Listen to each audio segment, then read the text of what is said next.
మన VVIT university absolute discipline, absolute education. ఇప్పుడు social మీడియాలో దేశవ్యాప్తంగా ఒకే ఒక అంశం మీద పెద్ద ఎత్తున చర్చ జరుగుతుంది. అదేంటంటే బీహార్ భగత్ సింగ్, భరత్ భూషణ్ తివారీ అనే ఒక యువకుడు అక్కడ ప్రభుత్వాన్ని, పోలీసు వ్యవస్థకు ఒక సవాల్గా మారాడు. అక్కడ జరుగుతున్నటువంటి తప్పులను నిలదీశాడు, చివరకు ప్రభుత్వాన్ని ఎదిరించే స్థాయికి వెళ్ళాడు. సో దీంతో పోలీసులకు అతని మధ్య జరిగినటువంటి వివాదం ఎన్కౌంటర్. సో తనని పోలీసులు ఎన్కౌంటర్ చేసినటువంటి ఆ వీడియోని ఫేస్బుక్ ద్వారా లైవ్ స్ట్రీమింగ్ చేసినటువంటి పరిస్థితి. ప్రస్తుతం ఇప్పుడు ఈ ఎన్కౌంటర్ మీద అటు ప్రభుత్వానికి, అలాగే ప్రతిపక్షాలకు, ప్రజా సంఘాలకు మధ్య ఒక యుద్ధంలా మారింది. నిజంగా బీహార్లో ఒక ఫేస్బుక్ లైవ్లో యూట్యూబర్, ముఖ్యంగా అక్కడ సమస్యల మీద పోరాడుతున్నటువంటి ఒక యువకుడు ఇప్పుడు సంచలనంగా మారాడు. ఆ ఎన్కౌంటర్ ఇప్పుడు ప్రభుత్వానికి పెద్ద సవాల్గా మారింది. దీని గురించి డిస్కస్ చేద్దాం. మనతో పాటు అనలిస్ట్ ప్రశాంత్ గారు ఉన్నారు. నమస్తే ప్రశాంత్ గారు. విజయ్ గారు. సో ఫేస్బుక్ లైవ్ స్ట్రీమింగ్ ద్వారా పోలీసులకు అతనికి మధ్య జరిగిన వివాదం అంతా చూసాం. సో ఇది ఎన్కౌంటర్ అని ప్రతిపక్షాలు, వాళ్ళ పేరెంట్స్, ఫ్యామిలీ మెంబర్స్ అంటున్నారు. ప్రభుత్వం మాత్రం, పోలీసులు మాత్రం కాదు అని అంటున్నారు. ఏమంటారు? ఈ పరిస్థితి చూస్తుంటే రాబోయే రోజుల్లో ప్రభుత్వాన్ని నిలదీసే వారి సంఖ్య, తప్పుల్ని ఎత్తి చూపే వారి సంఖ్య పెరుగుతుంది అనుకోవచ్చా యువతలో? మనకి ఏంటంటే టెక్నాలజీ అనేది పెరగడం వల్ల, అది లైవ్ స్ట్రీమింగ్ చేయడం వల్ల మనందరికి కూడా ఇది ఈ కేసులో ఎంత ఉత్సాహం అందరికి ఎందుకు వచ్చిందంటే కూడా జరిగిన అన్యాయాన్ని కళ్ళకు కట్టినట్టు చూడగలిగినాం కాబట్టి. అదే ఏ పేపర్లో న్యూస్ అయింటే దాని మీద ప్రశ్నలు మనకు తెలియదు, సమాధానాలు మనకు తెలియదు. కాబట్టి ఇక్కడ మనం అందరం కూడా వీడియోలో చూసిన విధంగా అది ఫ్యాబ్రికేటెడ్ కాదని నమ్ముతూ, సబ్జెక్ట్ టు కరెక్షన్, చూపించిన వీడియోలో గన్ క్లియర్ గా పడేశాడు. తను ఏదైతే జరిగిందో 2-3 వీడియోస్ ఉన్నాయి. సో అంతకు ముందు రోజు పోలీసులు రావడం, ఇంటికి రావడం, ముందు రోజు జరిగినప్పుడు తను కూడా గన్ తీసుకొచ్చి పోలీసులకు వార్నింగ్ ఇవ్వడము, అలాంటి వీడియోలు చూసాము. అలాగే ఫ్లడ్స్ లో నష్టపోయిన పంటల తరపున తను చేసిన పోరాటం సంబంధించిన వీడియోస్, పోస్టులు అన్ని కూడా ఎందుకు ఈరోజు బీహార్ లో చాలా పౌర సమాజం కూడా, సాధారణ ప్రజలు కూడా ఎందుకు మద్దతు పలుకుతున్నారంటే తను అన్యాయాన్ని ప్రశ్నించాడు, ప్రజల తరపున నిలబడ్డాడు, ప్రజల తరపున గొంతుగా మాట్లాడాడు.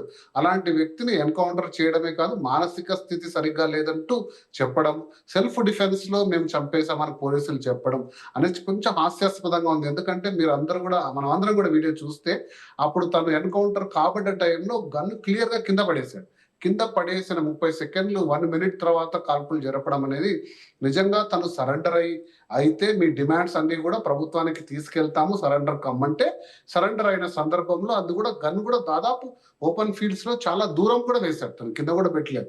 సో అక్కడ పెట్టినప్పుడు మరి పోలీసులు దాన్ని కాల్ చేసి సెల్ఫ్ డిఫెన్స్ అనడం అది లైవ్ లో చూసిన వాళ్ళందరికీ కూడా, అలాగే వీడియో రికార్డింగ్ చూసిన వాళ్ళందరికీ కూడా చాలా నమ్మశక్యంగా లేదు. ఎందుకంటే చాలా గంటలు కన్వర్జేషన్ చేశారు భరత్ భూషణ్ తివారీ అనే వ్యక్తితోటి. ఈయన తన ఒక సామాజిక కార్యకర్తగా, అభినవ్ భగత్ సింగ్ గా, పలు రకాల పేర్లతో చాలా మంది కూడా పిలుచుకున్నారు. ముఖ్యంగా ప్రజా సమస్యలను సోషల్ మీడియా ద్వారా ప్రశ్నిస్తూ ప్రభుత్వాలకు ఒక కొరకరాని కొయ్యగా మారాడు అనేది మనందరికి కూడా అర్థమవుతుంది. కాకపోతే మీరంటున్నట్టు ఇక్కడ జరిగిన తర్వాత ఎలా ఉండబోతుంది అంటే ప్రశ్నించడం అనేది ప్రజల్ని, ఎందుకంటే ఇది ఒక పౌర సమాజం బాధ్యతగా మారిందండి. సారీ టు సే మీడియా పరిస్థితిలో ఉన్నాము. కాకపోతే 5th ఎస్టేట్ అంటారు, 4th ఎస్టేట్ అనేది జర్నలిజం. జనరల్ గా రిపోర్ట్ చేసి సాల్వ్ చేయాల్సిన ప్రాబ్లమ్స్ అన్ని కూడా ఈరోజు పౌర సమాజం తీసుకొని ప్రభుత్వం దృష్టికి తీసుకెళ్ళాలి, లేదా ప్రభుత్వంలో చేస్తున్న రాంగ్ డూయింగ్స్ అన్ని కూడా ప్రశ్నించాలి అనే ఉద్దేశంతో ఇలాంటి సామాజిక కార్యకర్తలు ముందుకు వస్తున్నారు.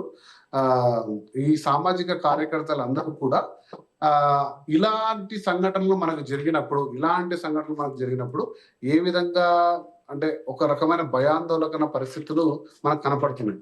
సో మనం రీసెంట్ గా మనం చూసుకుంటే ఏపీలో కూడా ఒక చిన్న లాకప్ డెత్ జరిగింది. అంటే అది ప్రభుత్వాన్ని ప్రశ్నించేందుకు జరగలేదు. కానీ ఇక్కడ 2 విషయాలు మనం మాట్లాడాలి. 2 విషయాలు ఏంటంటే, ప్రధాన విషయం ఏంటంటే పోలీసులు అధికారాన్ని వాళ్ళ చేతుల్లోకి తీసుకోవచ్చా అనేది. అంటే ఎలాంటి సంఘటనలు జరిగినప్పుడు 2 ప్రశ్నించే వారి గొంతును ప్రభుత్వాలు ఈ విధంగా అణిచివేస్తాయి. సో 2 కూడా మనం ఈ సమాజంలో యాక్సెప్ట్ చేయని పరిస్థితులు. అలా ఉన్నప్పుడు కోర్టులు ఎందుకు, సెక్షన్లు ఎందుకు, చట్టాలు ఎందుకు? తప్పుకి పోలీసులకు విచారణ అర్హత మాత్రమే ఉంది, శిక్షించే అర్హత పోలీసులకు లేదు. శిక్షా అర్హతను కేవలం కోర్టులు మాత్రమే చేసుకుంటాయి. వాళ్ళు అలాంటి ఫెయిల్ అవుతున్న సందర్భంలో ఎలా పోలీసులు వాళ్ళ నిర్వహణ చేస్తున్నారు అనేది అంటే ఎన్డీఏ అధికారంలో ఉన్న 2 గవర్నమెంట్లు, అది బీహార్ కావచ్చు, ఒకటి ఆంధ్రప్రదేశ్ కావచ్చు. 2 గవర్నమెంట్‌లో కూడా ఒక చెంపపట్టే పోలీసుల జులుంపై, పోలీసులు వ్యవహరిస్తున్న తీరుపై ఒకటి. 2 అంటే ప్రశ్నించే గొంతులు ఇలా అణచివేస్తే అంటే ఇంతకుముందు మనం కొద్దిమంది జర్నలిస్ట్ మర్డర్‌లు చూసాము. అది కర్ణాటక అయితేనేమి, తర్వాత బీహార్‌లోనే ఫేమస్ జర్నలిస్టులు పెద్ద పెద్ద స్కామ్‌లని ఎక్స్‌పోజ్ అయిన జర్నలిస్టుల మర్డర్స్ మనం చూసాం. బట్ అవన్నీ పేపర్‌లో చదివాం. బట్ ఇదేదైతే కళ్ళకు కంటినట్టు కనపడుతుందో ఒక పోలీసు అధికారి లేదా పోలీసు వ్యవస్థ ఒకరిని ఎన్కౌంటర్ చేయాలని డిసైడ్ అయినప్పుడు అది ఏ పరిస్థితుల్లో ఉన్నా వాళ్ళు ఖచ్చితంగా చేసి తీరుతారు. ఏదో వాళ్ళ అహం దెబ్బతినిందనో, లేదా వాళ్ళకి పైనుంచి వచ్చిన ఆర్డర్స్ పాటిస్తున్నారనో, ఇంకేదైనా కావచ్చు. బట్ కాకపోతే మీరు అంటున్నట్టు ఇది ఇంకా కొద్ది మందిని ప్రేరేపణించి, ఇంకా కొద్ది మందిని ప్రశ్నించే విధంగా తయారవుతుంది. ఎందుకంటే నిజ ప్రజల గొంతు నొక్కాలనుకున్న ప్రతిసారి ఆ గొంతులు ఇంకా బలపడతాయి కానీ ఖచ్చితంగా దాన్ని నొక్కివేసే ప్రయత్నం అయితే చేయలేరు. యెస్. అంటే ఇప్పుడు సోషల్ మీడియా వచ్చిన తర్వాత అంటే మనం రీసెంట్‌గా చూసాం. కాక్రోచ్ పార్టీ అనేది ఇప్పుడు దేశవ్యాప్తంగా ఒక పెద్ద సంచలనంగా మారింది. సో, ఇప్పుడు ఈ సోషల్ మీడియా వచ్చాక సోషల్ మీడియాలో ఇన్‌ఫ్లుయెన్సర్స్ కూడా ఇప్పుడు ప్రభుత్వ సమస్యల మీద ప్రజల పక్షాన నిలబడుతున్నారు. సో, రీసెంట్‌గా చూస్తే యువతలో ఇంతకుముందు పెద్దగా పాలిటిక్స్ మీద జరుగుతున్న సమస్యల మీద పెద్దగా ప్రస్తావించేవాళ్ళు కాదు, ప్రశ్నించేవాళ్ళు కాదు, పట్టించుకునేవాళ్ళు కాదు అసలు ఫస్ట్ ఆఫ్ ఆల్. కానీ ఇప్పుడు కొంత యువతలో ఆ మార్పు వస్తుందనుకోవచ్చా? వరుసగా జరుగుతున్నటువంటి ఇన్సిడెంట్స్ చూస్తే? ఖచ్చితంగా. నేను ఇందాక ప్రస్తావించినట్టు ప్రముఖంగా ఈ ఈ నిర్ణయాత్మకమైన పాత్రని జర్నలిజం అంటే ఫోర్త్ ఎస్టేట్ అనే జర్నలిస్టులు, ప్రముఖ మీడియా సంస్థలు, న్యూస్ పేపర్లు, ఎలక్ట్రానిక్ ప్రింట్ మీడియా జర్నలిస్టులు స్వచ్ఛందంగా ప్రొఫెషనల్ గా చేసేవారు. అంటే ఈ సమస్యలన్నీ ప్రభుత్వం దృష్టికి తీసుకురావడం లేదా ప్రభుత్వానికి చెప్పబట్లాగా వ్యవస్థల్ని సరిచేయడం బాధ్యత ఉండేది. బట్ ఎందుకు అది ఎక్కడో డైల్యూట్ అయింది. అంటే మనం ఆనెస్ట్ గా మాట్లాడుకోవాలి. ఆ పాత్రని ఒక ఫిఫ్త్ ఎస్టేట్ అంటే సోషల్ మీడియా ఎవాల్వ్ కావడము, టెక్నాలజీ ఎవాల్వ్ కావడం తోటి పౌర సమాజంలో సామాన్య పౌరుల్లో కూడా ఒక ఆయుధం. అంటే ఈ రోజు ఒక యూట్యూబ్ లైవ్, ఫేస్బుక్ లైవ్ ద్వారా ఎంత పెద్ద ప్రాబ్లం అయినా మీరు లైవ్ స్ట్రీమింగ్ చేస్తూ ప్రపంచం మొత్తానికి చూపించవచ్చు. ఎందుకంటే మీరు 100 మాటలు లేదా 1000 అక్షరాలు చెప్పడం కన్నా ఒక చిత్రం లేదా ఒక చిన్న వీడియో అది కళ్ళకు కంటినట్టు ఒక సమస్యను అద్దం పట్టినట్టు చూపించే పరిస్థితి ఉంది కాబట్టి సో ఖచ్చితంగా ఈ ఏదైతే మీరు అంటున్నారో ఆ షిఫ్ట్ ఇంకా పెరుగుతూ పోతుంది. జెన్జీ అనే ఉద్యమం అనేది ప్రధానంగా వాళ్ళు సోషల్ మీడియా ద్వారా ఉద్భవించింది. ఈ రోజు మీరు అంత త్వరగా 3 రోజుల్లో 4 రోజుల్లో 2 కోట్ల ఫాలోవర్స్ రావడము, కాక్రోచ్ పార్టీ అది కూడా ఒక చిన్న రియాక్షన్ అంటే ఒక సీజేఐ అనే ఒక చిన్న కామెంట్ కి నిరుద్యోగ వ్యవస్థపై చేసిన ఒక చిన్న కామెంట్ మీద అందరూ కూడా రావడం, నీట్ లీక్ పేపర్ లీక్ మీద ఎవరు ప్రశ్నించకుండా కేవలం ప్రభుత్వం అనేది ఈజీ పాస్ తీసుకున్న సందర్భంలో ఒక పెద్ద ఉద్యమాన్ని ముందుకు తీసుకొచ్చి ఇంకా రేపు రాబో రోజుల్లో ఉద్యమాల రూపు కూడా మారబోతుంది. ఇంత ముందులాగా నిరాహార దీక్షలు కానీ ధర్నాలు, రాస్తారోకోలు కాదు. ఇది ఒక ప్రపంచవ్యాప్తంగా ప్రతి దేశాల్లో కూడా అవలంబిపోతున్న జెన్జీ యొక్క ఉద్యమం. సోషల్ మీడియా ద్వారా అందరినీ కూడా ఎండకట్టడం, కొన్ని లక్షల మంది, కోట్ల మంది ఫాలోవర్స్ తో ట్రోలింగ్ చేయడం, వారిని ఎక్స్పోజ్ చేయడం లాంటివి కూడా జరగబోతున్నాయి. ఇది ఒక మంచి పరిణామే, శుభ పరిణామే. ఎందుకంటే కదా ఇలాంటి పరిస్థితులతో మాత్రమే మనకు మనుషుల్లో మార్పు కాదండి, ఎందుకంటే వ్యవస్థల్లో మార్పు కావాలి. ఈరోజు ఇంకా బీహార్ సీఎం గారిని నేను అప్రిషియేట్ చేయాలి. ఎందుకంటే జ్యుడిషియల్ ఎంక్వైరీ చేశారు. ఒక పోలీస్ వ్యవస్థ మీద మనకు ఒక ఆరోపణ వచ్చినప్పుడు వ్యవస్థ అనేది ఇండిపెండెంట్ ఎంక్వైరీ ఉండాలి. అది ఒక జ్యుడిషియల్ స్థాయిలో ఎంక్వైరీ చేశారు రిటైర్డ్ హైకోర్టు జడ్జి తోటి. కానీ ఏపీలో ఆ పరిస్థితి లేదు. ఒక పోలీస్ తప్పు చేశారని సస్పెండ్ చేస్తే కేవలం తిరిగి పోలీస్ వ్యవస్థ వాళ్ళతోనే ఒక జ్యుడిషియల్ ఎంక్వైరీ చేశారు. అలాంటి పరిస్థితులు వెళ్ళాలి, ఇండిపెండెంట్ గా విచారణ జరిగి. ఇప్పుడు తమిళనాడులో కోర్టు కానీ ఆంధ్రప్రదేశ్ లో కూడా సిట్ విచారణ జరుగుతుంది, అరెస్ట్ చేశారు, కోర్టుకు కూడా సబ్మిట్ చేశారు, 14 days రిమాండ్ కూడా విధించారు. అది యాజ్ గా ప్రొసీజర్ అది కంటిన్యూ 100%. అంటే నేను చెప్తున్నది ఏంటంటే ప్రజల్లో విశ్వాసం పెరగాలంటే జ్యుడిషియల్ ఎంక్వైరీస్ ఇండిపెండెంట్ గా ఉండాలి. ఎందుకంటే అట్లీస్ట్ న్యాయ వ్యవస్థ ద్వారా జరిగితే మనకు నమ్మకం ఉంటుంది. మీరు పోలీస్ వ్యవస్థ మీద ఒక నింద ఊపినప్పుడు తిరిగి ఆ పోలీసుల్లోనే ఉన్నత స్థాయి అధికారులతో మీరు ఒక విచారణ కమిటీ వేస్తే నేను వాళ్ళని తప్పు పట్టట్లేదు. వారు చక్కగా సాక్ష్యాలు ప్రవేశపెట్టారు, కోర్టు ముందు నిజ నిర్ధారణ చేసి ఉండొచ్చు. కానీ ప్రజల్లో న్యాయ వ్యవస్థలో ఒక ప్రధాన సూత్రం ఉందండి, మీరు న్యాయం చేయడం కంటే న్యాయం చేస్తున్నట్టు కనపడడం కూడా ఇంపార్టెంట్. సో ప్రజల విశ్వాసం ఎప్పుడు ఇండిపెండెంట్ జ్యుడిషియల్ ఎంక్వైరీ చేశారంటే పోలీసులను ఇక్కడ నుంచి పక్కకు తప్పించి పోలీస్ వ్యవస్థ మీదనే కేవలం ఇది ఒక ఎంక్వైరీ ఉండదు. ఎందుకంటే ఇందులో పెద్ద స్థాయి వ్యక్తులు తప్పించుకోవచ్చు. పోలీసు వాళ్ళే విచారణ జరుగుతున్నప్పుడు డీజీపీ స్థాయి వ్యక్తులు లేదా కమిషనర్ లాంటి వ్యక్తులు, ఏసీపీ లాంటి వ్యక్తులు ఇందులో నుంచి మినహాయింపించవచ్చు. కేవలం చిన్న స్థాయి వ్యక్తుల మీద రావచ్చు. కాబట్టి నేను అది కంప్లీట్‌గా నిజ నిర్ధారణ జరిగే వరకు ఏ వ్యవస్థను తప్పుపట్టట్లేదు కానీ, ఈ జ్యుడిషియల్ ఎంక్వైరీ అనేది ఇండిపెండెంట్‌గా ఉండాలి. బట్ ఇలాంటి పాత్ర ఉన్నప్పుడు ఖచ్చితంగా ప్రజలందరూ గూడా ఎందుకు ఇంత పెద్ద ఎత్తున వచ్చారు ఒక భారత్ భూషణ్ సింగ్ వెనకాల తివారీ వెనకాల అంటే మీరు అంటున్నట్టు అతనుకున్న బ్యాక్‌గ్రౌండ్, అతను ప్రజల పక్షాన నిలబడడం, ప్రజల పక్షాన గొంతుగా ఉండడం. కాబట్టి ఈరోజు మీరు సోషల్ మీడియాలో ఎటువైపు చూసినా కూడా అంత ప్రధాన మద్దతు దొరుకుతుంది. ఇంకా ఇలాంటి వాళ్ళు రాబో రోజుల్లో ఇంకొంతమంది వచ్చే అవకాశం అయితే ఖచ్చితంగా ఉంది. సో ఇప్పుడున్న జనరేషన్‌లో మీరన్నట్టుగా జెన్‌జీలో మార్పొస్తుంది. మనం ఇప్పుడున్నటువంటి యూత్ అంతా గూడా కేవలం ఇన్‌స్టాగ్రామ్‌లో రీల్స్ పెట్టడానికో, లేదంటే కొన్ని డాన్స్ మూవ్‌మెంట్స్ వేయడానికో, డైలాగ్స్ చెప్పడానికో వాటికే పరిమితం అవుతున్నారు అనేటువంటి ఒక ఇంప్రెషన్ ఉంది. సో, ఆ ఇంప్రెషన్ నుంచి మెల్లగా బయటకొచ్చి చాలామంది ఇలాంటి యువకులందరూ గూడా ప్రశ్నించే స్థాయికి వెళ్తున్నారు. ప్రభుత్వాన్ని నిలదీసే స్థాయికి వెళ్తున్నారు. ఉన్న టెక్నాలజీని ప్రజా సమస్యలకు ఉపయోగించి ప్రభుత్వాన్ని క్వెషన్ చేసే స్థాయికి వెళ్తున్నారంటే ఇదొక మంచి సుపరిణామం అనుకోవచ్చా? సో, దీన్ని జూసి కొంతమంది చేంజ్ అయ్యే అవకాశం ఉందా? లేదంటే దీన్ని జూసి కొంతమంది మరింత ప్రమాదకరంగా మారే అవకాశం ఉంది. ఇది గూడా ఒక బ్యాడ్ ఇండికేషన్‌గా మారే అవకాశంగా ఉందంటారా? లేదు. లేదు. మీరు మీరు మంచి మాటలు ప్రస్తావించారు. ఖచ్చితంగా ఇది ఒక ఇన్‌స్పిరేషన్‌గా తీసుకొని టెక్నాలజీని వాడుకొని ఏదైనా చేయొచ్చు. స్ట్రీమింగ్ ద్వారా కొన్ని సీక్రెట్ ఆపరేషన్స్, సీక్రెట్ కెమెరాస్ తీసుకొని దాన్ని ఎక్స్‌పోజ్ చేయొచ్చు. అంటే ఎవరు చూడకుండా చేసే కొన్ని చర్యలను ఎక్స్‌పోజ్ చేయొచ్చు.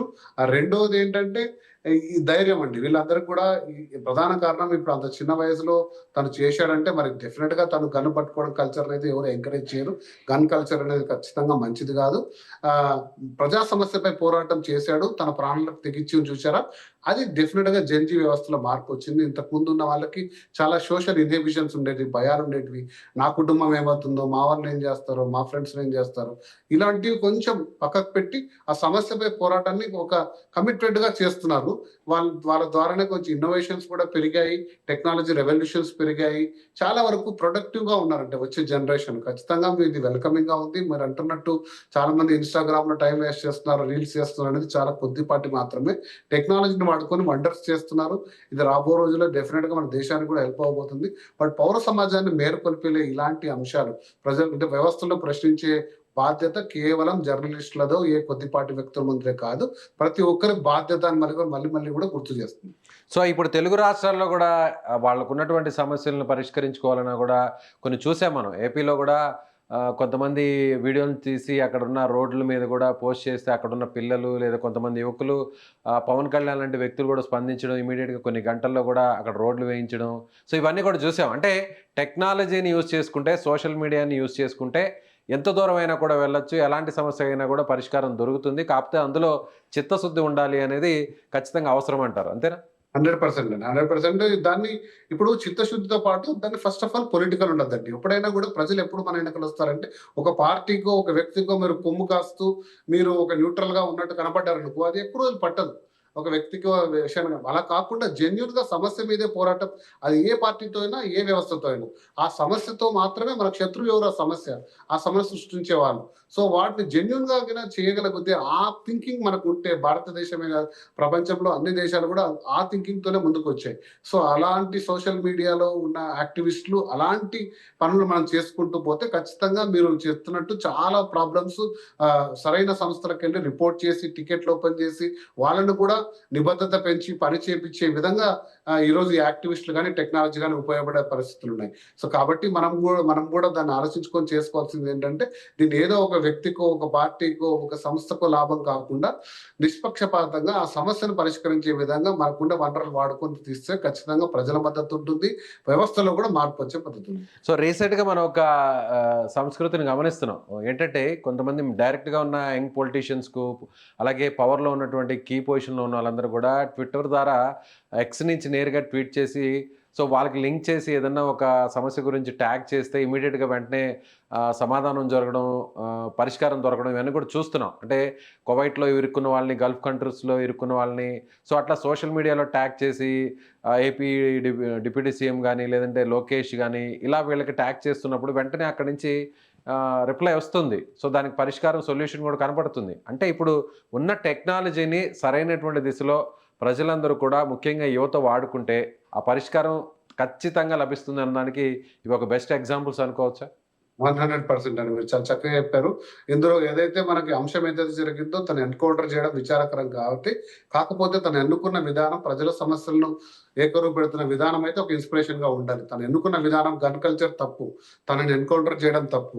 కానీ తను ప్రజల పక్షం నిలబడ్డాడు, పోరాడాడు కాబట్టి ఈరోజు ఇంత మద్దతొస్తుంది.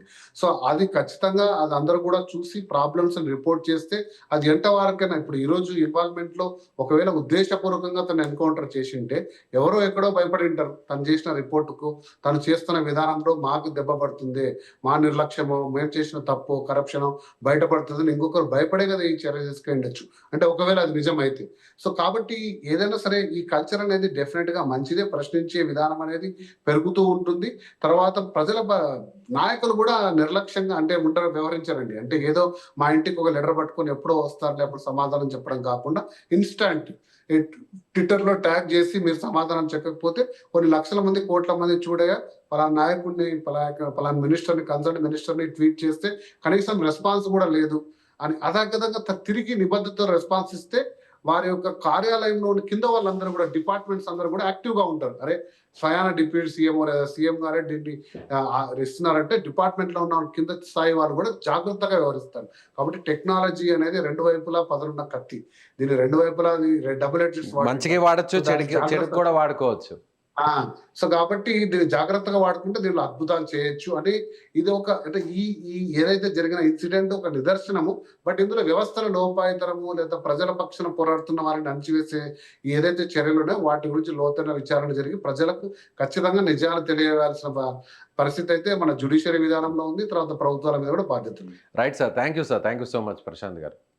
సో, ఇదే అనలిస్ట్ థాంక్ యూ. ప్రశాంత్ గారు చెప్తున్నట్టుగా బీహార్‌లో భగత్ సింగ్ సో, నిజంగా ఇప్పుడు ఒక సెన్సేషన్‌గా మారిపోయాడు. ఎందుకంటే తను గన్ను చేతబట్టుకొని పోలీసులను, వ్యవస్థను బెదిరించడం సరైనటువంటి మార్గం కాదు. కానీ తాను ఎంచుకున్నటువంటి విధానం అయితే మాత్రం ఖచ్చితంగా యువతలో ఒక మేలుకొలుపు తీసుకొస్తుంది. ఎందుకంటే ప్రభుత్వాన్ని ప్రశ్నించాలంటే కూడా గట్స్ ఉండాలి. సో, చాలామంది కూడా ఫైట్ చేస్తుంటారు.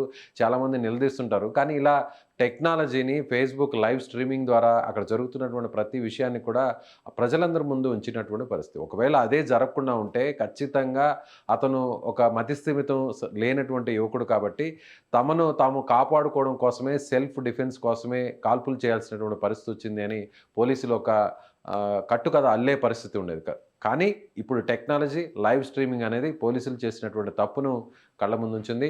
సో, అదొక బూటకపు ఎన్‌కౌంటర్‌గా రుజువు చేసే పరిస్థితి కనిపిస్తుంది. సో, కాబట్టి యువతందరూ కూడా టెక్నాలజీని సరైనటువంటి మార్గంలో వాడితే ఖచ్చితంగా ఆ సమస్యలకు పరిష్కారం జరుగుతుందనేదానికి ఇదొక చక్కని నిదర్శనం. మీరేమనుకుంటున్నారు?